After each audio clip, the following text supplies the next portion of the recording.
교회를 멸절하려고 모든 방법을 강구하고 있는 우리 영적인 전쟁에서 있는 거고, 우리가 여기서 믿음을 가지고 부르짖고 기도하고 나가면은 결국은 승리하게 될 줄로 믿습니다.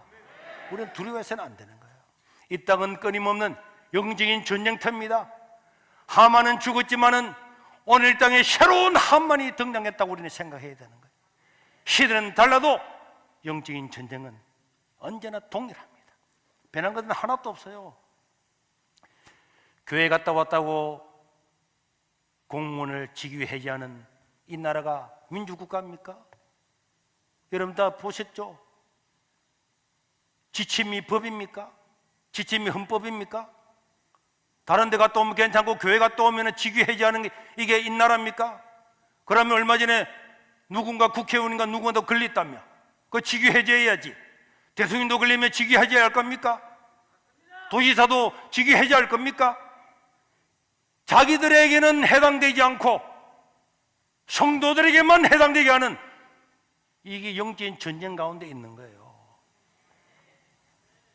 그리고요, 어제도 제가 분노를 했어요.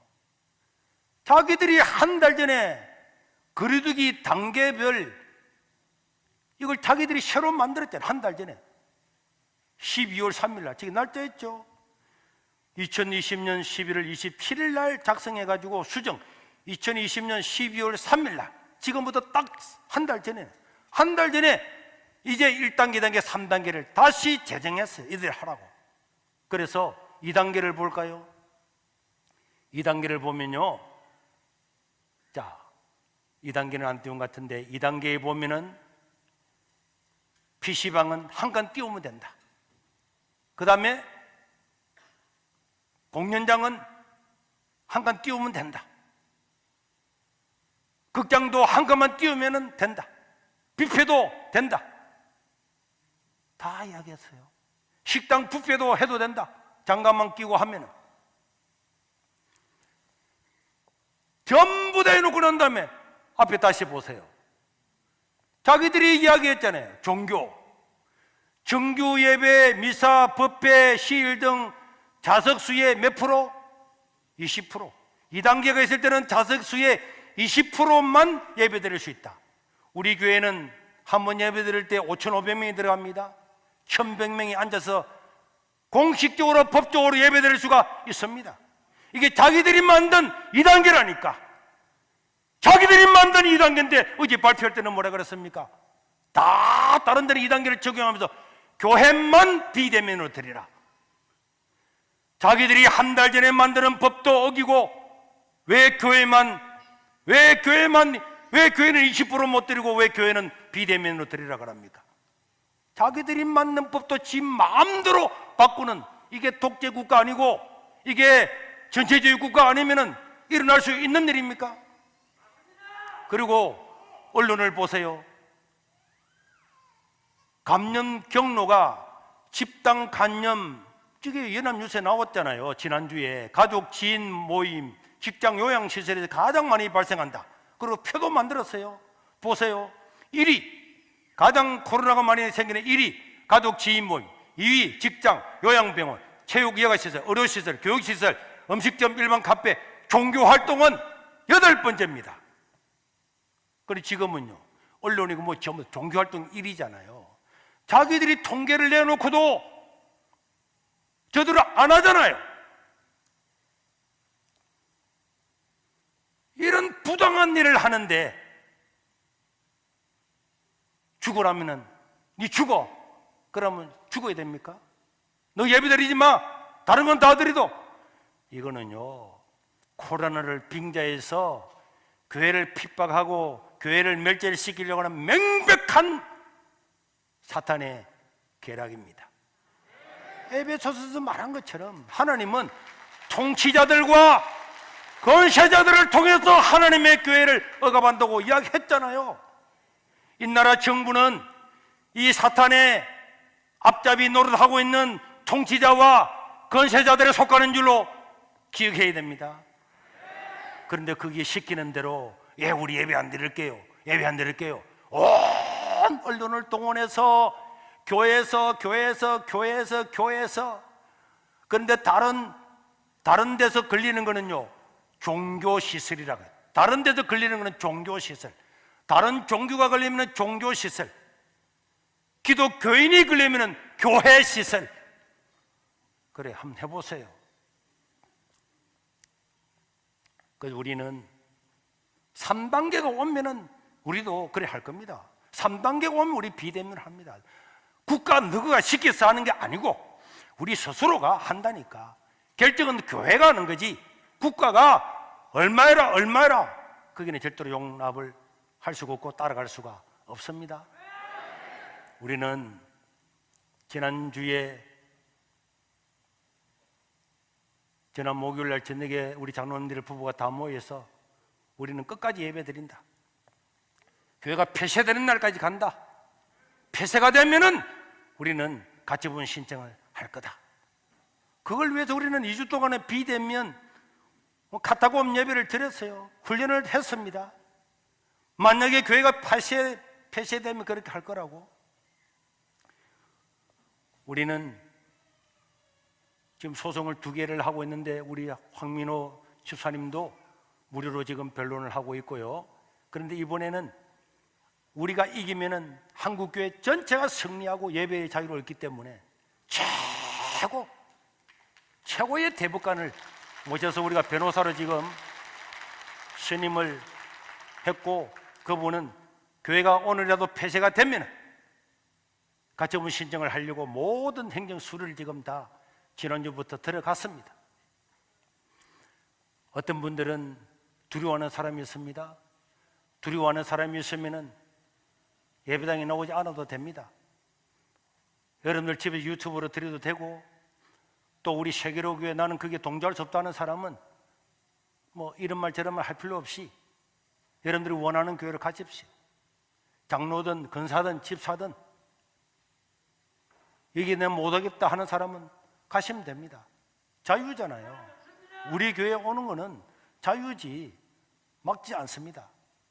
그러나 저는 우리 교회가 폐쇄가 되고 간판이 뜯기고 자기들이 십자가를 끌어내리겠다 하니까 한번 해보십시오. 누가 받는 법대로 한번 해봐라 이 말이야. 이 나라가 자유민주주의 국가인지 전체주의 국가인지 공산국가인지 너가 한번 시범으로 한번 보여봐라 이 말이에요.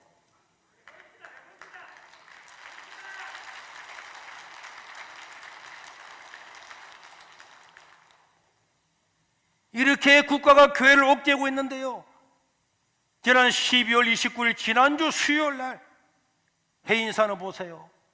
다 저렇게 해서 하고 있습니다. 누가 고발하는 거 봤습니까?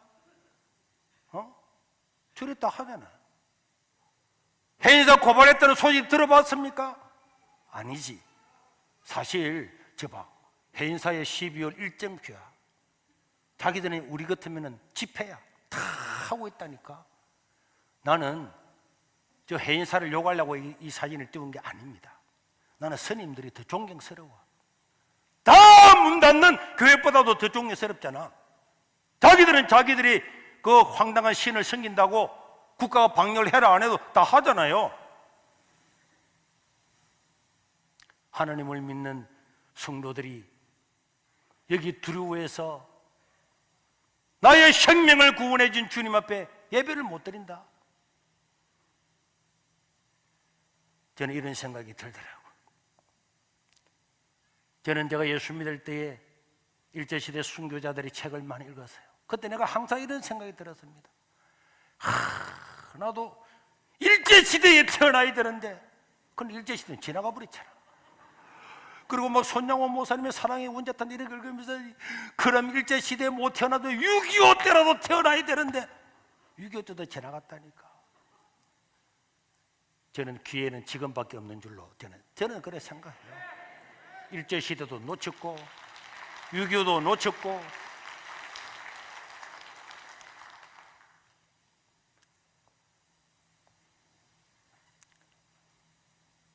우리는 이게 쉬운 일 아니에요. 왜 통치자와 근세자들을, 이런 사람들을 마귀가 사용할까요? 그들에게는 권력이라고 하는 무기가 있는 거예요. 그 앞에는 벌벌 떨기 때문에 그들을 마귀가 사용하는, 우린 영적인 전쟁 앞에 있습니다. 새벽기도도 정상으로 다 지금 드리고 있지만은 여러분들 이때 에스더처럼 모르드게처럼 유대인들처럼 새벽기도 더 나와야 돼. 더 기도해야 될 줄로 믿습니다. 수요예배도 더 많이 오고. 그래서 오늘 고발하고 아까 공문 온 거 봤죠? 지난주에 막 10명 왔더니 오늘은 이제 망을 보러 몇 명 왔더라고. 이제 보고서 올리겠지. 제가 예배 마치고 가면은 내 책상 앞에 자기들이 보고서 했던 걸 한 장 올려놓고 갑니다. 그다음 수요일날 또 오겠지. 주일 또 오겠지. 지금 말대로 하면요, 한 번 하면은 경고, 두 번 하면은 10일 폐쇄, 10일 폐쇄했는데도 예배 드리면은 바로 폐쇄입니다. 그런데도 또 예배 드린다. 간판 뜯고 십자가 끌어내리겠다고 자기들 감염법에 작년엔 4번 바꾼 그 법에 명시를 했어요. 저는 꼭 그렇게 하기를 바랍니다. 그러면 우리는 소송에 들어갈 거예요. 미국에 있는 많은 교회들이 하루에 그렇게 많은 사람이 죽으면서도 소송을 해서 승리를 해서 예배 자유를 얻었잖아요. 이길지 질지는 모릅니다. 그러나 저는 양식이 있는 법관이라면 방역수칙을 다 지키는데 교회만 이렇게 억압한다, 이거는 명백한 위법입니다. 자기들이야말로 범죄자들이고 직권남용이죠. 우리는 영적인 전쟁을 결국은과 재미로 해야 돼. 훗날 내 인생에 많은 세월이 지나서 내 인생을 뒤돌아볼 때에 그때 정말 잘했다, 정말 잘했다, 그런 날을 기억하고 그런 날을 간증할 수 있도록 성도 여러분들도 힘을 내어서 더 하나님을 찬양하고 예배하는데 집중할 수 있기를 주의 이름으로 축원합니다. I just need a little bit more of your love. I can't help myself.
교회 갔다 왔다고 공무원을 직위 해제하는 이 나라가 민주국가입니까?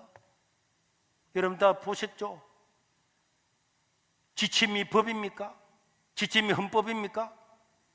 다른 데 갔다 오면 괜찮고 교회 갔다 오면 직위 해제하는 게 이게 이 나라입니까? 그러면 얼마 전에 누군가 국회의원인가 누군가 더 걸렸다며 그 직위 해제해야지. 대통령도 걸리면 직위 해제할 겁니까? 도지사도 직위 해제할 겁니까? 자기들에게는 해당되지 않고 성도들에게만 해당되게 하는 이게 영적인 전쟁 가운데 있는 거예요. 그리고요, 어제도 제가 분노를 했어요. 자기들이 한 달 전에 거리두기 단계별 이걸 자기들이 새로 만들었잖아요. 한 달 전에 12월 3일 날 지금 날짜였죠. 2020년 11월 27일 날 작성해가지고 수정 2020년 12월 3일 날 지금부터 딱 한 달 전에 이제 1단계, 2단계, 3단계를 다시 제정했어요. 이들이 하라고. 그래서 2단계를 볼까요? 2단계를 보면요, 자, 2단계는 안 띄운 것 같은데 2단계에 보면은 PC방은 한 칸 띄우면 된다. 그 다음에 공연장은 한 칸 띄우면 된다. 극장도 한 칸만 띄우면 된다. 뷔페도 된다. 다 이야기했어요. 식당 뷔페도 해도 된다. 장갑만 끼고 하면은. 전부 다 해놓고 난 다음에 앞에 다시 보세요. 자기들이 이야기했잖아요. 종교, 정규 예배, 미사, 법회, 시일 등 자석수의 몇 프로? 20%. 2단계가 있을 때는 자석수의 20%만 예배드릴 수 있다. 우리 교회는 한 번 예배드릴 때 5,500명이 들어갑니다. 1,100명이 앉아서 공식적으로 법적으로 예배드릴 수가 있습니다. 이게 자기들이 만든 2단계라니까. 자기들이 만든 2단계인데 어제 발표할 때는 뭐라 그랬습니까? 다 다른 데는 2단계를 적용하면서 교회만 비대면으로 드리라. 자기들이 한 달 전에 만드는 법도 어기고 왜 교회는 20%못 드리고 왜 교회는 비대면으로 드리라 그럽니까? 자기들이 만든 법도 지 마음대로 바꾸는, 이게 독재국가 아니고 이게 전체주의 국가 아니면은 일어날 수 있는 일입니까? 그리고 언론을 보세요. 감염 경로가 집단 감염, 저게 연합뉴스에 나왔잖아요. 지난주에 가족 지인 모임, 직장 요양시설에서 가장 많이 발생한다. 그리고 표도 만들었어요. 보세요. 1위, 가장 코로나가 많이 생기는 1위 가족 지인 모임, 2위 직장 요양병원, 체육 여가시설, 의료시설, 교육시설, 음식점, 일반 카페, 종교활동은 8번째입니다. 그리고 지금은요, 언론이고 뭐 전부 종교활동 1위잖아요. 자기들이 통계를 내놓고도 저들은 안 하잖아요. 이런 부당한 일을 하는데 죽으라면은 니 죽어. 그러면 죽어야 됩니까? 너 예배 드리지 마. 다른 건 다 드리도. 이거는요, 코로나를 빙자해서 교회를 핍박하고 교회를 멸절시키려고 하는 명백한 사탄의 계략입니다. 에베소서에서 말한 것처럼 하나님은 통치자들과 권세자들을 통해서 하나님의 교회를 억압한다고 이야기했잖아요. 이 나라 정부는 이 사탄의 앞잡이 노릇하고 있는 통치자와 권세자들에 속하는 줄로 기억해야 됩니다. 온 언론을 동원해서 교회에서 그런데 다른 데서 걸리는 거는요, 종교시설이라고 해요. 다른 데서 걸리는 거는 종교시설, 다른 종교가 걸리면 종교시설, 기독교인이 걸리면 교회시설. 그래, 한번 해보세요. 그래서 우리는 3단계가 오면은 우리도 그래 할 겁니다. 3단계가 오면 우리 비대면을 합니다. 국가 누구가 시켜서 하는 게 아니고 우리 스스로가 한다니까. 결정은 교회가 하는 거지 국가가 얼마해라 거기는 절대로 용납을 할 수가 없고 따라갈 수가 없습니다. 우리는 지난 목요일 날 저녁에 우리 장로님들 부부가 다 모여서 우리는 끝까지 예배 드린다. 교회가 폐쇄되는 날까지 간다. 폐쇄가 되면은 우리는 가처분 신청을 할 거다. 그걸 위해서 우리는 2주 동안의 비대면 카타콤 예배를 드렸어요. 훈련을 했습니다. 만약에 교회가 폐쇄되면 그렇게 할 거라고. 우리는 지금 소송을 2개를 하고 있는데 우리 황민호 집사님도 무료로 지금 변론을 하고 있고요. 그런데 이번에는 우리가 이기면은 한국교회 전체가 승리하고 예배의 자유를 얻기 때문에 최고의 대법관을 모셔서 우리가 변호사로 지금 선임을 했고, 그분은 교회가 오늘이라도 폐쇄가 되면 가처분 신청을 하려고 모든 행정 수리를 지금 다 지난주부터 들어갔습니다. 어떤 분들은 두려워하는 사람이 있습니다. 두려워하는 사람이 있으면은 예배당에 나오지 않아도 됩니다. 여러분들 집에 유튜브로 드려도 되고, 또 우리 세계로 교회 나는 그게 동조할 수 없다는 사람은 뭐 이런 말 저런 말 할 필요 없이 여러분들이 원하는 교회로 가십시오. 장로든 근사든 집사든, 여기 내가 못하겠다 하는 사람은 가시면 됩니다. 자유잖아요. 우리 교회에 오는 거는 자유지 막지 않습니다. 그러나 저는 우리 교회가 폐쇄가 되고 간판이 뜯기고 자기들이 십자가를 끌어내리겠다 하니까 한번 해보십시오.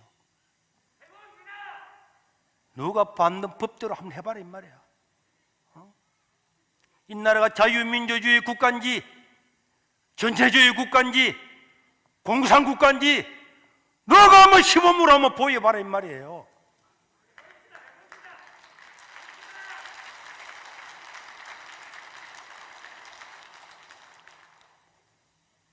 이렇게 국가가 교회를 옥죄고 있는데요, 왜 통치자와 근세자들을, 이런 사람들을 마귀가 사용할까요? 그들에게는 권력이라고 하는 무기가 있는 거예요. 그 앞에는 벌벌 떨기 때문에 그들을 마귀가 사용하는 우린 영적인 전쟁 앞에 있습니다. 여러분들 이때 에스더처럼 모르드게처럼 유대인들처럼 새벽에도 더 나와야 돼. 더 기도해야 될 줄로 믿습니다. 그래서 오늘 고발하고, 아까 공무원 온 거 봤죠? 지난주에 막 10명 왔더니 오늘은 이제 망을 보러 몇 명 왔더라고. 이제 보고서 올리겠지. 제가 예배 마쳐 가면은 내 책상 앞에 자기들이 보고서 했던 걸 한 장 올려놓고 갑니다. 그 다음 수요일날 또 오겠지. 주일 또 오겠지. 지금 말대로 하면요, 한 번 하면은 경고, 2번 하면은 10일 폐쇄, 10일 폐쇄했는데도 예배 드리면은 바로 폐쇄입니다. 그런데도 또 예배 드린다. 간판 뜯고 십자가 끌어내리겠다고 자기들 감염법에 작년엔 4번 바꾼 그 법에 명시를 했어요. 저는 꼭 그렇게 하기를 바랍니다. 그러면 우리는 소송에 들어갈 거예요. 미국에 있는 많은 교회들이 하루에 그렇게 많은 사람이 죽으면서도 소송을 해서 승리를 해서 예배의 자유를 얻었잖아요. 이길지 질지는 모릅니다. 그러나 저는 양식이 있는 법관이라면은 방역수칙을 다 지키는데 교회만 이렇게 억압한다? 이거는 명백한 위법입니다. 자기들이야말로 범죄자들이고 직권남용이죠. 우리는 영적인 전쟁을 결국은과 재미로 해야 돼. 훗날 내 인생에 많은 세월이 지나서 내 인생을 뒤돌아볼 때에 그때 정말 잘했다, 정말 잘했다, 그런 날을 기억하고 그런 날을 간증할 수 있도록 성도 여러분들도 힘을 내어서 더 하나님을 찬양하고 예배하는데 집중할 수 있기를 주의 이름으로 축원합니다.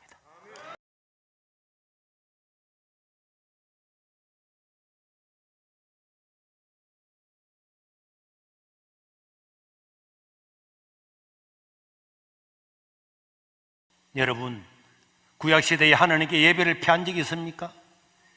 전쟁이 나도 하나님께 예배를 드리고요, 전염병이 와도 전염병 걸린 사람만 집 밖으로 나가지 다 예배를 드려야 돼요.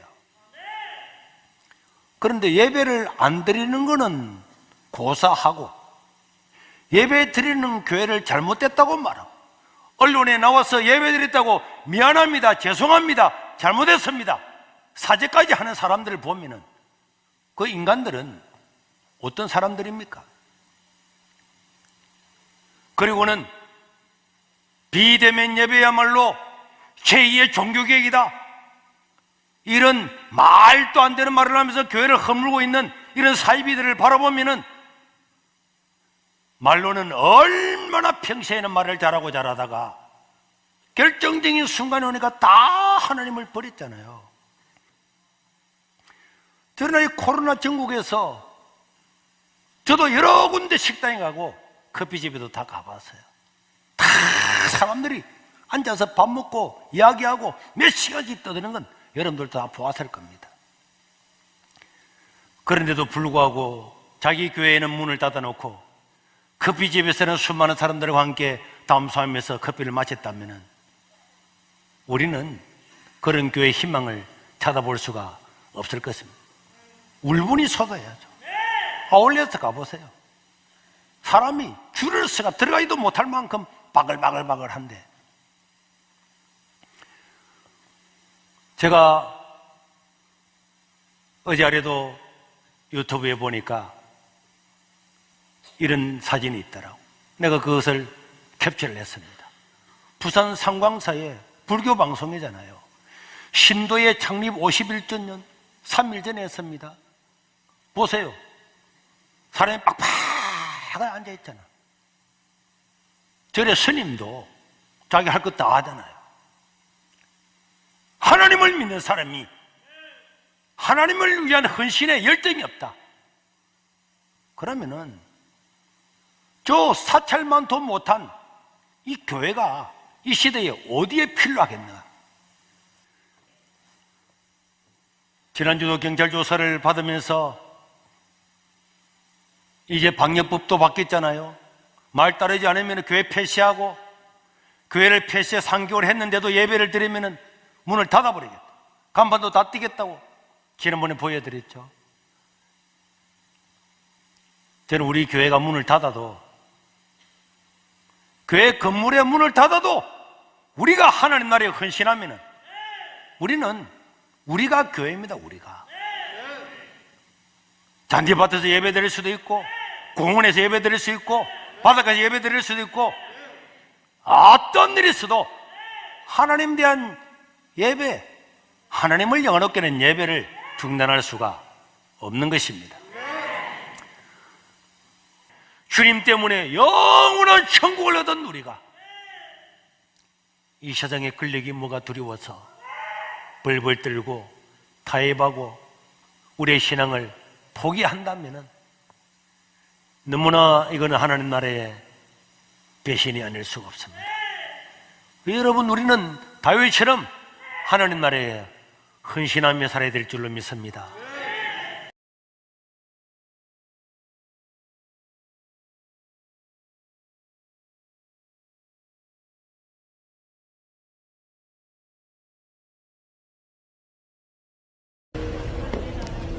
(1월 8일) 세계로교회 새벽 기도입니다.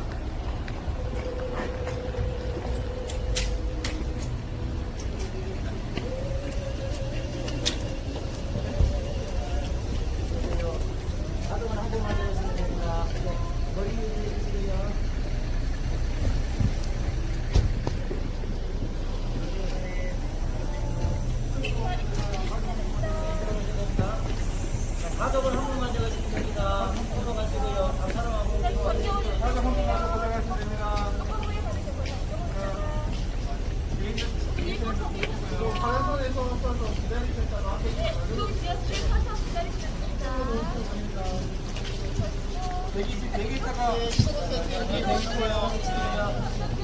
네, 조금 주셔도 조금만 기다리실게요. 가족은 한 분만 하시면 됩니다. 가족은 한 분만. 나머지 분은 들어가시면 됩니다. 가족 한 분 하시고.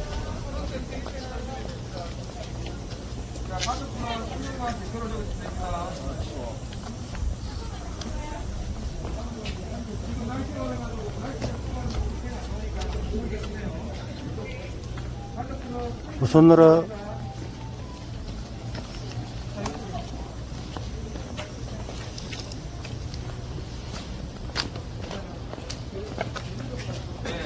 죄송합니다. 조금만 추우셔도 참아주세요. 뒤에 얼마에 당겨주시면 됩니다. 여기, 예. 저쪽으로 서 좀. 예.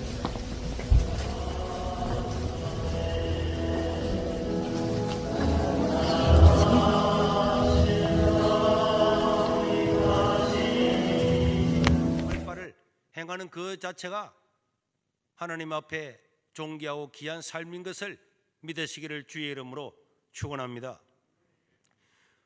이렇게 이야기하다 보니까 오늘 우리 본문 15를 통과시키려고 지금 하고 있잖아요. 어제도 보니까 곧 그렇게 하겠다는 그런 많은 문자들을 받고 카톡을 받았는데, 이런 것들을 저지하지 아니하면 이번에 민주당의 하원 의장이 됐던 편씨 누굽니까? 여자 누가 있잖아요. 이제는 아빠, 엄마 이런 거 부르지 마라 그랬잖아요. 했더니 그분이 전화했어요. 전화해가지고 녹취록을 저한테 보내주었습니다.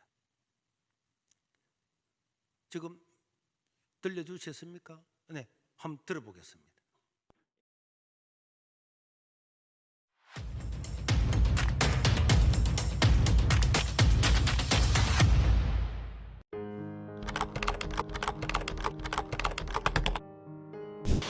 네, 저희도 이제 동성애뿐만 아니고 제가 3.1절 날에는 우리 3.1절과 기독교 그리고 이성만 이런 설교를 하고 어떤 기념일이나 이런 게 있을 때마다 몇 번 이야기를 하고 몇몇 가정은 떠난 그런 가정들도 있어서 안타깝지만은 제 생각에는 우리가 사상과 모든 걸 뛰어넘어서 하나님의 말씀을 중심으로 해야지, 하나님 말씀보다도 내 사상이 더 중요하다. 네. 그러면은 그거는 기독교인으로서 상당히 문제가 있다고 생각하죠. 네네. 그리고 또 이제 많은 목사님들이 이게 대해서 말을 하고 싶지만은 네. 이렇게 교인들이 막 떠나가고 항의를 하게 되면은 저 말을 못 하는 거 아닙니까? 그런 게 사실 이제 들어올 수도 있는 거죠. 네. 우리가 목사인데 하나님의 말씀을 전하라고 하는 대의를 맡아서 이 일을 하고 있는데, 하나님이 말씀하라고 하는데 안 하고 있으면은 우리 존재 가치가 없는 거잖아요. 아무 소용이 없는 거죠. 그리고 지금 우리가 정치권에서 이런 여러 가지 압박도 있을 수 있지만은, 또 일부 교인들 중에서는 반발하는 사람도 있을 수 있지만은, 우리가 그것을 충분히 계도를 해야 되고, 저도 이제 이런 여러 가지 설교와 이런 자료들을 이제 교인들한테 소개함으로 말미암아서, 여기도 실제적으로는 좌파가 없겠습니까? 우리 교회만 좌파가 없고 그런 건 전혀 아니죠. 그렇지만 많은 분들이 네. 제가 이제 설교를 하고 이렇게 강의를 함으로 말미암아서 첫 문제는 좀 의아했던 사람들이 90% 이상은 정말 그 말씀이 맞다. 이러면서 사실은 정치적으로 개종할 만한 이런 놀라운 일들을 많은 사람들이 이야기를 했고, 오히려 저희들은 이런 일들이 있고 난 다음에 실제적으로 교인도 많이 더 부흥을 하게 되고, 오히려 교인들이 더 하나가 되고, 그러니까 우리가 하나님의 말씀을 가지고 전하라고 하나님의 대리자로 섰는데, 하나님의 말씀을 전하지 않고 사람 눈치 보고 다른 일을 전한다. 그럼 우리는 존재 가치가 없는 게 첫 번째고, 또 두 번째로는 어쨌든 이 시대가 지나가게 되겠죠. 네. 지나가고 훗날을 뒤돌아보면은 나는 그 시대에 어떻게 살았는가. 그 독일의 본헤버라는 목사님이 히틀러의 그런 것들을 막으려고 노래를 하다가 결국은 사형을 당했고, 그 당시에도 많은 목회자들이 본헤버를 지지하기보다는 오히려 더 비난하는 사람들도 사실 많았죠. 네. 그렇지만은 세월이 지나고 난 다음에 보니까 독일 교회는 다 무너졌고, 정말 그분이 오히려 더 옳은 말씀을 했다. 이렇게 거의 결론이 났잖아요. 네. 우리가 지금 살다가 5년, 10년, 20년 지나고 난 다음에 우리 삶을 뒤돌아보았을 때에 우리는 그때 어떻게 처신했는가. 일제시대 때 순교자들을 찬양하고 그런 것들을 하면서 우리가 지금 이 시대에 그 정도의 고난도 아닌데 네. 일제시대만큼 사실 어려운 것도 아니잖아요. 네. 그런데 우리가 우리 할 말을 못한다. 네. 교인들 때문에 우리가 해야 될 말을 못한다. 네. 이렇게 하면은 우리에게 있을 존재 가치가 없다고 봐야죠.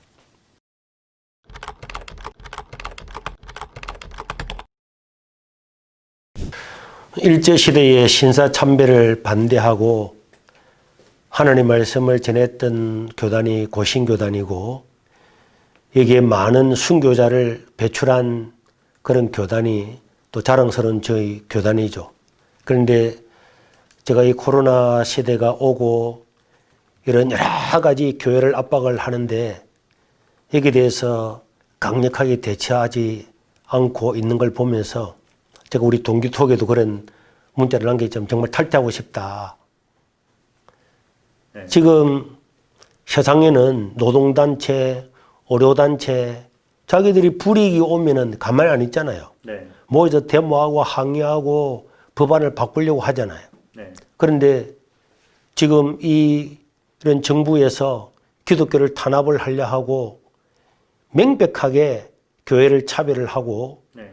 또 정세균 총리 같은 경우에는 교회 모든 소모임을 금지해라.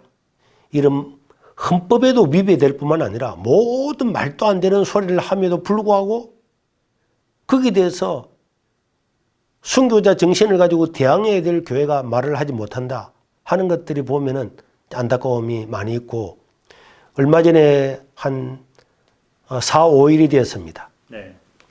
이제 초등학생들이 방학을 하는데 어느 학부모가 사진을 보내왔더라고요. 네. 거기 보니까 바로 인근 초등학교에서 방학 과제가 뭔가 하니까 성평등에 대한 초등학교에서요? 그렇죠. 초등학교 과제가 성평등에 관한 글짓기, 네. 그림, 뭐 에세이 네. 이런 걸 적어 오면은 상금을 30만 원, 60만 원, 네. 120만 원 주겠다 네. 하는 공문을 방학 그 교재에 보냈더라고요. 네. 제가 그걸 보고 읽고 난 다음에 항의를 해라. 네. 그 학부형이 학교에 항의하고 마침 또 우리 부목사님들의 자녀들이 거기 있었어요. 그 학교에. 그래 부목사님 두 분이 강력하게 항의를 했더니 1시간 만에 그걸 바꾸더라고. 오, 네. 1시간 만에 바꾸어가지고 한 분이 항의했는데도. 그렇죠. 학부모 한 분하고 네. 우리 부목사님이 이제 그분들도 학부모죠. 네. 그 두 분, 세 분이 강력하게 항의를 하고 찾아가겠다. 어떻게 이럴 수 있느냐. 네. 정체성도 없는 애들한테 이런 역할 바꾸기라든지 이런 것들을 할 수 있느냐. 네. 강력하게 했더니 자기들이 한 것이 아니고 위에서 내려온 거다. 위에 어딨냐. 네. 이렇게 따지가지고 했더니 1시간 만에 네. 자기들이 바꾸겠다고 다시 문자를 보내왔더라고. 그리고 모든 학부형한테도 이걸 다시 고지를 해서 네. 변화시키겠다. 그리고 우리가 가만히 있으면은 네. 당하는 거예요. 그렇죠. 당연히 우리가 할 말을 하고 의견을 개진을 하고 항의를 해야 네. 이 세상이 바뀌는데 네. 그냥 기도만 하고 가만히 앉아 있으면은 우리는 그냥 밥이 되는 거죠.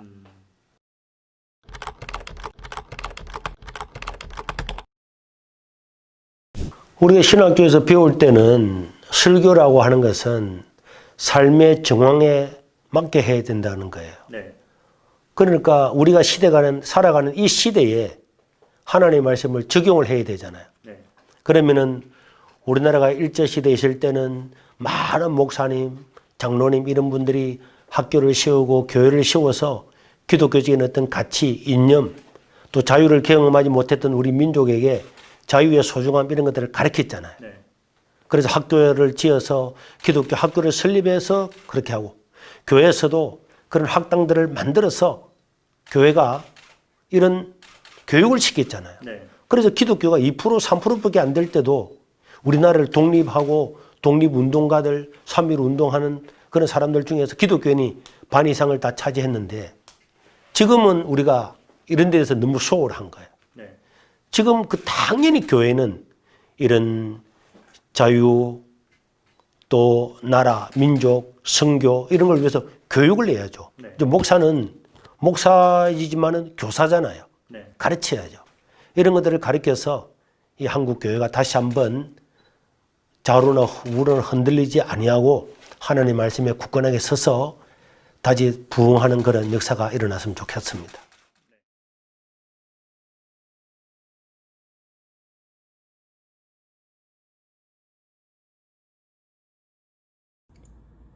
여러분 안녕하십니까?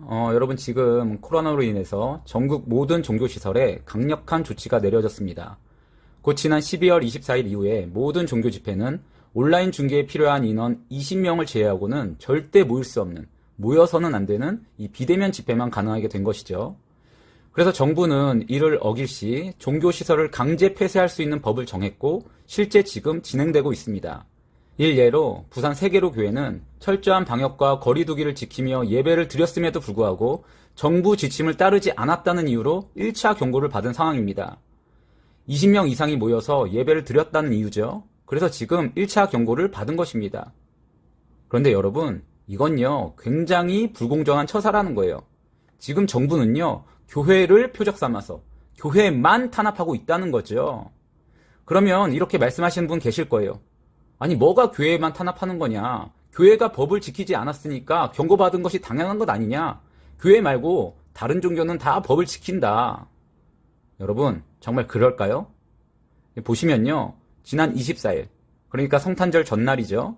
해인사에서는요, 이렇게 20명 이상이 모여서 행사를 가졌습니다. 물론 이보다 더 큰 행사를 준비했다가 취소하고 간소하게 했다고는 하지만 이 자체가 이미 방역수칙 위반입니다. 심지어 해인사는요, 이걸 유튜브로 공개까지 했어요. 그러면 제가 하나 물어볼게요. 정부는 이렇게 방역수칙을 어긴 해인사에 대해서 1차로 경고했습니까? 교회와 같이, 저 세계로 교회와 같이 1차 경고했습니까?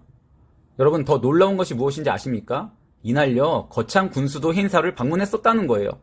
물론 앞선 집회와 방문 시간이 달랐을 수는 있지만 이것 자체가 역시 5인 이상 모임 금지 위반 아닙니까? 법 어긴 거 아니에요? 그래서 혹시나 24일이면 이제 막 정부 방침이 시작된 날이니까 몰라서 착각해서 그랬을 수 있겠다 생각해서 더 찾아보니까요. 이렇게 작년 마지막 날 또 모여서 종무식도 가졌었네요. 언뜻 봐도 20명이 넘는 방역수칙 위반입니다. 여러분 이뿐일까요? 해인사는요. 해가 바뀌고 새해 시무식도 진행을 했었어요. 비밀로 한 것도 아니고요. 공개적인 행사였습니다.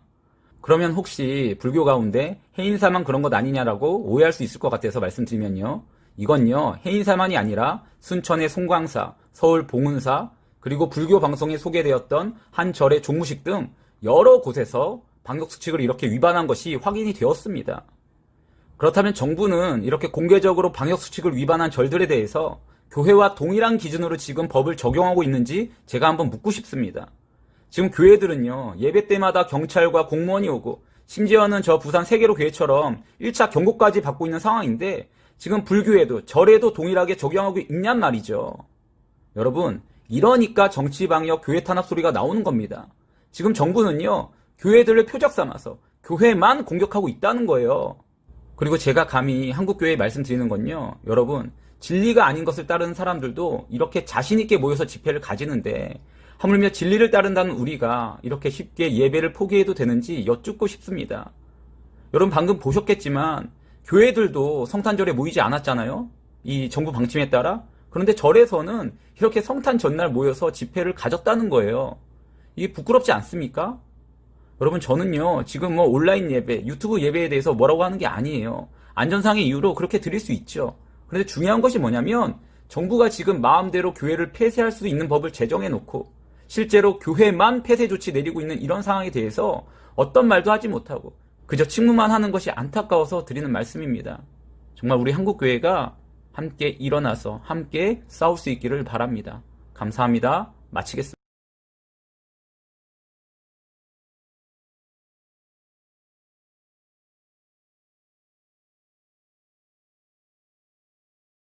누군가가 사라져서 한국교회가 함께 예배드리는 날이 온다면은 우리가 먼저 디딤돌이 되고 그래도 한 교회라도 하나님을 예배하는 날이 온다면은 우리는 그 일을 가고자 결단을 했고 지지해 주신 데 대해서 진심으로 다시 한번 감사를 드립니다.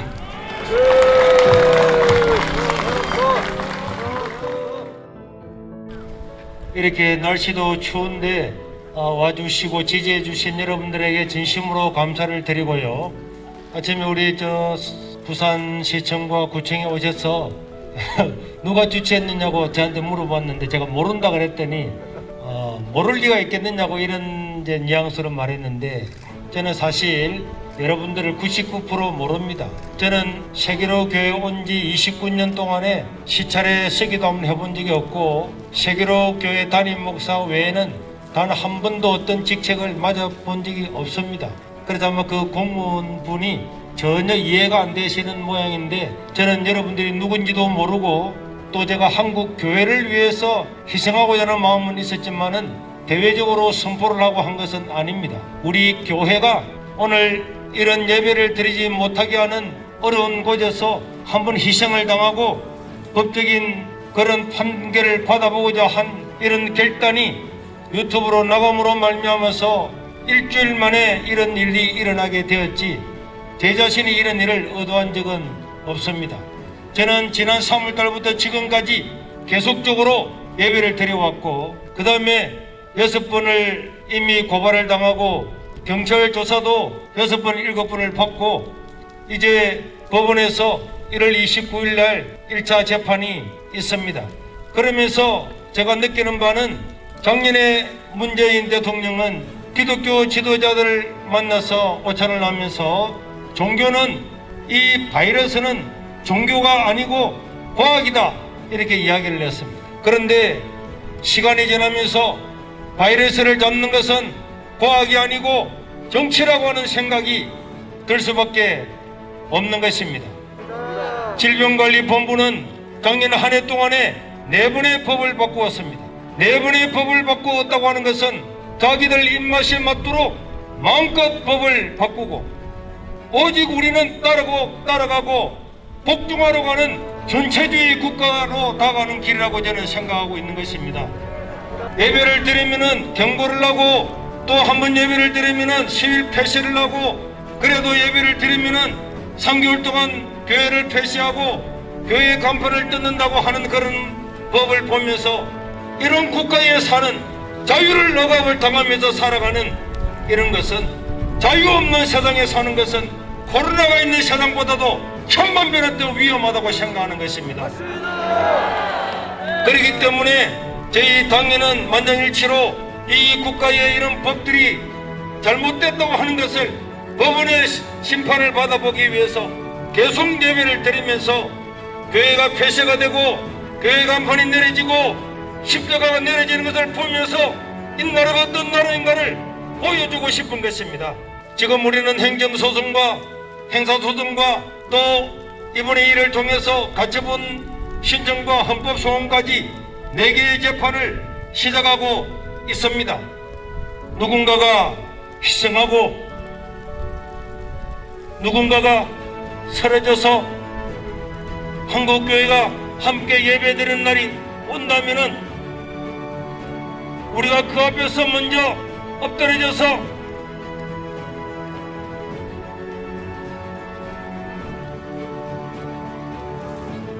우리가 먼저 디딤돌이 되고 그래도 한 교회라도 하나님을 예배하는 날이 온다면은 우리는 그 일을 가보자 결단을 했고 이 추운데도 여러분들이 여기 와서 지지해 주신 데 대해서 진심으로 다시 한번 감사를 드립니다.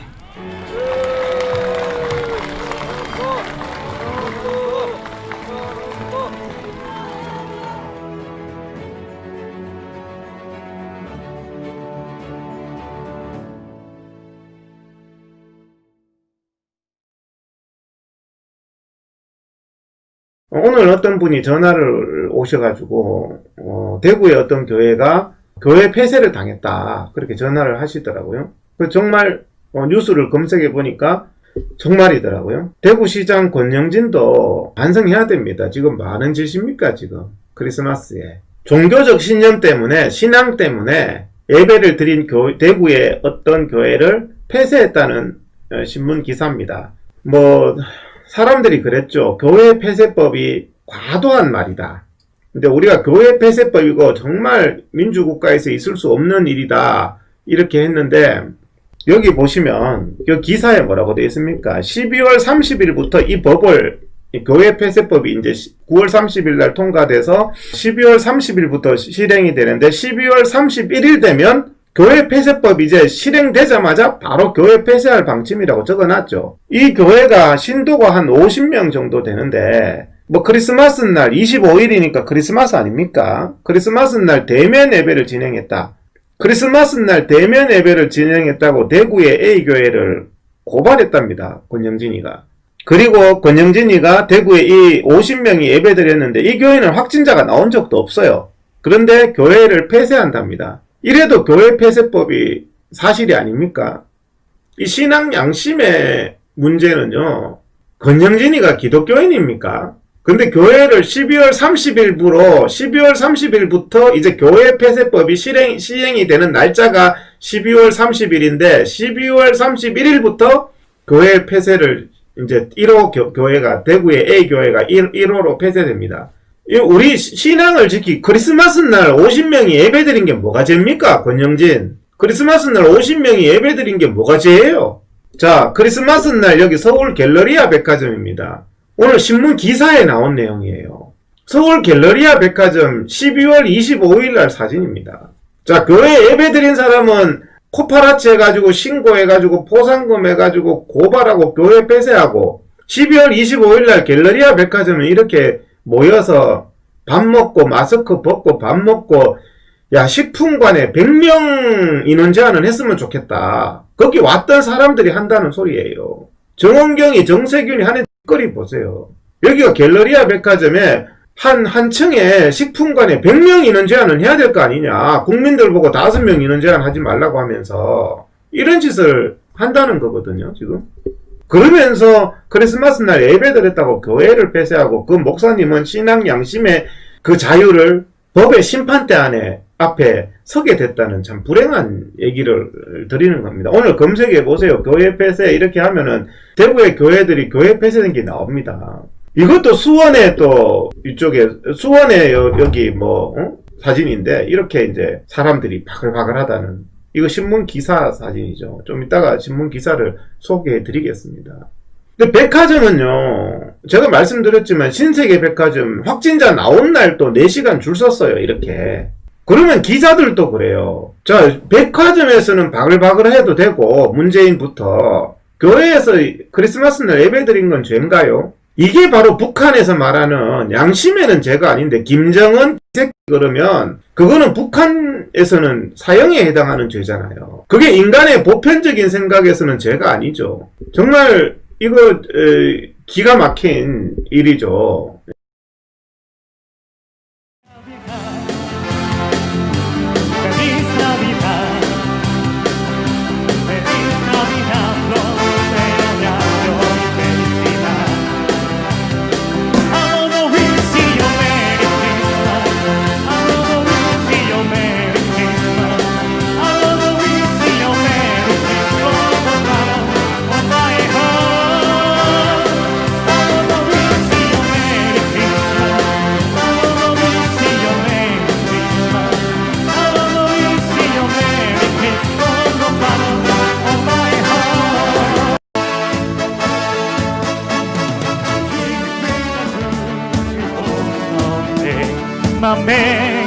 맹성만지라 온교해여 다 일어나 나 찬양하여라 나 찬양하여라 나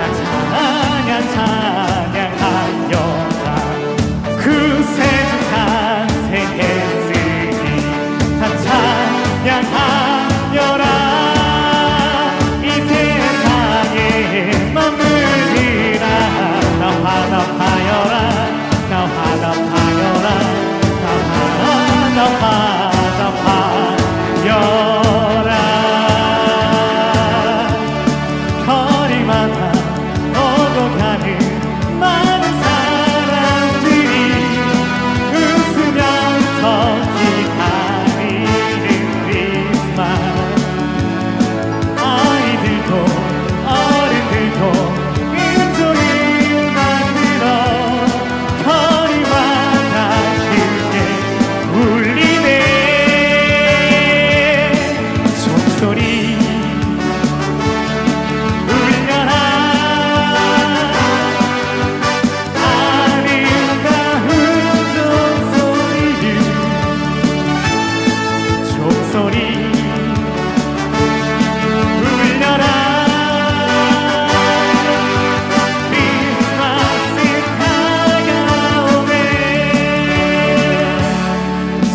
사진을 한 50장 주는 거야. 나 그거 좀 하나 만들어줄래? 그럼 이렇게 만들어주니까 어떻게 돼요? 그 100일잔치 돌잔치 한 번 만들어줬더니 그거 혼자 봐요? 자기 딸들한테 너도 봐라. 그러니까 아이고 누가 만들어줬어요? 아 우리 옆집에 있는 저기 우리 교회 다니는 뭐 원장님 집사님이 만들었다 그러면 고마워하는 겁니다. 고마워하다 보면 교회를 다니기 싫어도 생각이 잠깐만 날 거 아니에요. 자꾸만 그러니까 자꾸만 또 이렇게 생각이 나게 만들고 좀 뭔가 이렇게 해줘야지 그분이 이게 너무 좋으니까 자기들이 하나씩 틀어놓고 보는 거예요. 그냥 하루 종일. 그래서 우리가 좀 지혜롭게 우리가 성교를 하든 전도를 하든 뭐 아니면 교회의 어떤 사역 그리고 또 보세요. 제가 제일 안타까운 것은 이 개척교회에 있는 소형교회에 있는 분들 주일날 예배 한 번 딱 드리면 다음 주에 또 모이면 끝이에요. 대형교회나 이런 데는 막 주중에도 모이고 무슨 사역이 많고 하니까 가잖아요. 근데 보세요. 이런 일을 같이 하잖아요. 그러면 여기 막 이 동영상 편집할 때 그러면 A는 너는 뭐 해라, B는 너도 만들어봐라, C도 만들어봐라, 그럼 막 다양하게 만들어가지고 또 수요일날 한번 어서 만나가지고 너 어떻게 만들었냐, 뭐 이렇게 했냐, 저렇게 했냐, 막 얘기하다 보면 할 일이 너무 많은 거예요. 근데 이게 우리가 세상에 돈 벌려고 하는 게 아니라 전부 그 다음에 교회의 사역을 위해서 이걸 하는 겁니다. 그럼 이걸 올려가지고 여기다 올렸더니 여기 와서 막 우리가 좋아요 누르고 댓글도 달고 해보세요. 댓글 달고 좋아요 누르는데 뭐 나이 드신 분이라고 못하는 게 아니라 터져가지고 툭 누르면 되는 거니까 뭐를 딱 하는 거 아니잖아요. 그럼 누르니까 막 여기 또 그냥 50개 100개 막 좋아요만 눌러주고 막 해보세요. 그러면 외국인들이 여기 와서 이제 일반인들이 검색을 하다가 여기 홈페이지 사이트 만약에 카페 가보세요. 이 유튜브에 와, 이 교회는 대단히 큰 교회인가 보다. 에? 야, 이 교회는 진짜 재밌게 사역하네. 왜? 교회 여기 실제로 알아봤어요. 온라인에서 보니까. 그러니까 거기 와서 그냥 벌써 일단 붙고 들어가는 거 아니에요. 아이고, 그 목사님, 우리가 언제 한번 거기 한번 감사했겠습니까? 한번 오세요. 그러면서 만나가지고 하다 보면 꿀릴 거 없잖아요. 우리가 하는 거니까. 그러면 얼마나 할 일이 많고 사역이 많냐고, 이게. 그러면 성도들이 주중에도 모여가지고 목사님이 뭐 공부해라 말할 필요 없어요. 이게 이제 지금 제가 이거 이제 쌀가게 미용실을 간단하게 예를 들었지만 이걸 예를 들어서 만약에 목사님이 오늘 예를 들어 목사님이 설교했다. 설교한 걸 이렇게 촬영해가지고 내가 편집을 해가지고 분석을 해가지고 만약에 올려가지고 막 유튜브나 이렇게 한번 해보세요. 얼마나 할 일이 많고 그거를 통해가지고 그분들이 또 많은 분들이 다른 외부인들이 만약에 영향력을 받아가지고 야, 이 목회의 말씀이 너무 감동입니다. 은혜롭습니다. 막 이런 거를 만약에 받으실 때 한번 보세요. 그거는 어떤 분은요 그 말씀 한마디에 나 자기 있는 교회 그만두고 일로 올 수도 있는 거예요. 전도가 그냥 끝나버려요. 그래서 대통령이 우리가 성경에 많은 분들이 제2의 고레스 왕이라 그래요. 네. 구약의 성경에 이스라엘 백성이 바벨론의 포로가 됐잖아요. 네. 포로가 됐을 때 그걸 돌아가게 해서 해방을 시킨 사람이 고레스입니다. 네. 그래서 이 지금 많은 기독교인이나 예언하신 분이 트럼프 대통령을 고레스와 같다 이렇게 별칭을 줘요. 네. 그래서 이 싸움이 결국은 아까 말한 영적 싸움이라고 하셨잖아요. 네. 그런데 지금 바이든이 다 이긴 것 같으면서도 불구하고 실제로 보면 그렇지 않잖아요. 네. 계속 이상한 증거들이 나타나잖아요. 네. 그래서 결국은 이 마지막에는 저는 트럼프 대통령이 이길 거라고 생각하고 있거든요. 네. 자, 왜냐하면 그게 여러 가지 증거들이 숨겨졌던 증거, 자기들이 너무 잘하려고 했던 오버했던 증거들이 계속 드러나고 있잖아요. 네. 그러니까 사기도 적당히 쳐야 되는데 너무 치면 네. 드러납니다. 네, 그런 것처럼 그래서 지금 여러 가지 증거들이 일어나고 많은 기도하는 분들 또 이런 분들이 일어나고 있고 또 이 미국의 트럼프 대통령을 통해서 전 세계에 이렇게 정말 공산주의적인 생각을 갖고 있는 분들 이런 분들에 대한 싸움을 할 수 있는 하나의 큰 원동력, 장군 같은 리더로서 세운 것 같아요. 그래서 아마 영적으로 승리를 주실 거라고 저는 생각하고 있습니다. 네, 그래서 저도 아마도 트럼프 대통령이 내건 뭐 간단 심플하죠. 공산당 네. 공산당 척결 아니겠습니까? 사회주의 네, 공산주의 네. 포퓰리스트들.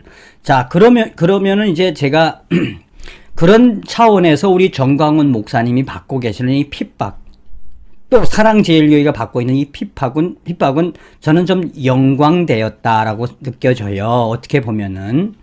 자, 네네. 어찌되었든 우리 이성희 변호사님께서 모든 것을 성경으로 해석하시고 이 변호사는 원래 증거지만 이 모든 것을 성경으로 하나님에 대한 기도로 예언으로 하고 계신데, 자, 그러면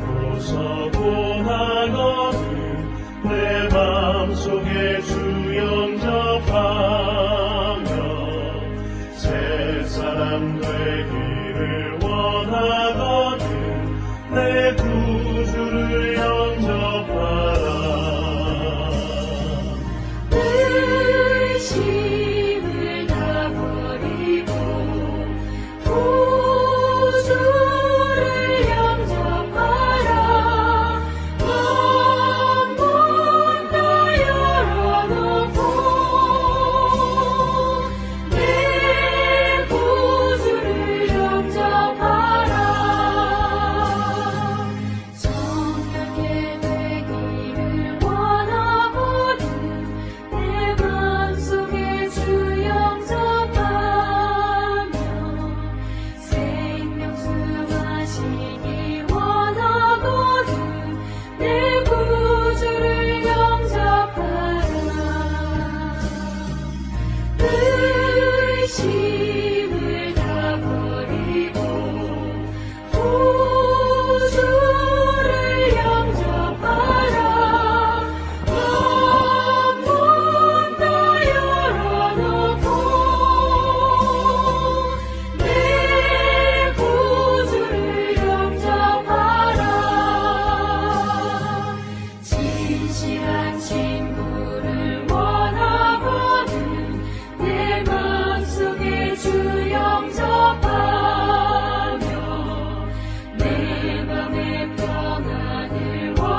오늘 내가 이곳에서 너와 함께함을 똑똑히 보라. 내 발 옆에 그 돌을 주라. 자신 없어 마라. 예비된 돌이 지금 내가 너와 함께 서 있을 것이라. 너 믿음의 돌을 주어 골리앗을 나분들을 위해서 축복 기도할 때마다 주님의 긍휼하심이 여러분에게도 임합니다. 우리 끝까지 달려나갑시다. 우리 목사님이 이 소식을 들으며 기뻐하실 줄로 믿습니다. 양손 높이 들고 주여 세 번 합니다. 주여 주여 더 간절하게 주여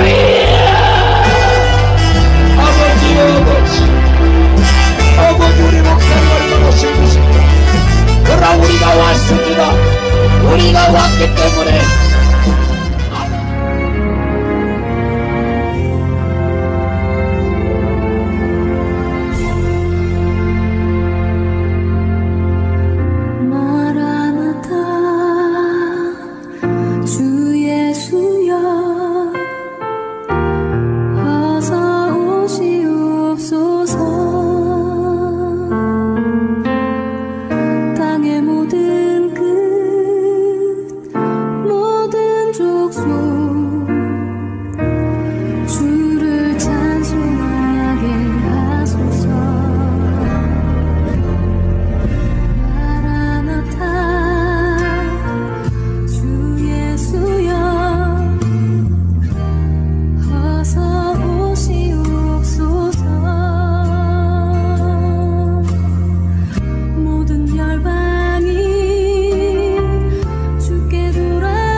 나를 올려다보면서 내가 지나가면 이렇게 불러요.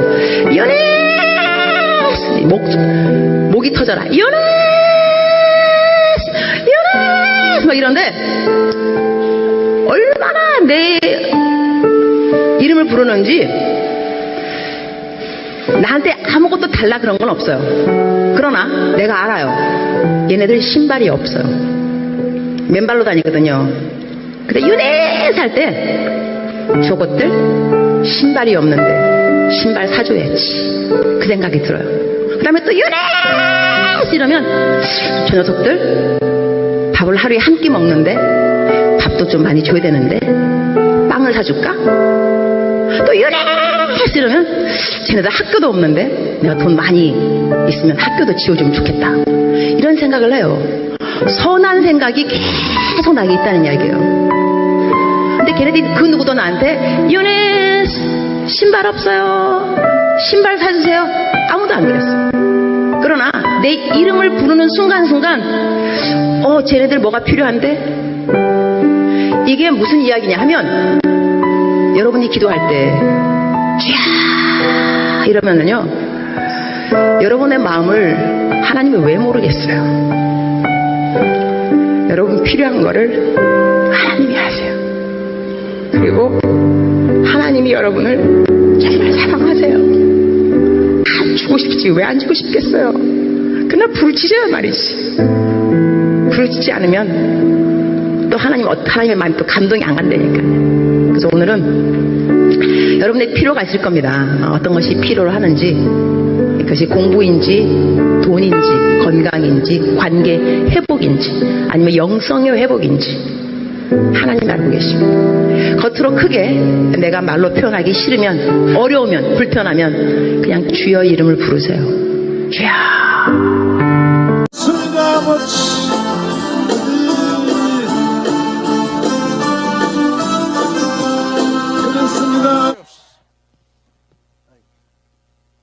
사랑교회 김재호 목사입니다.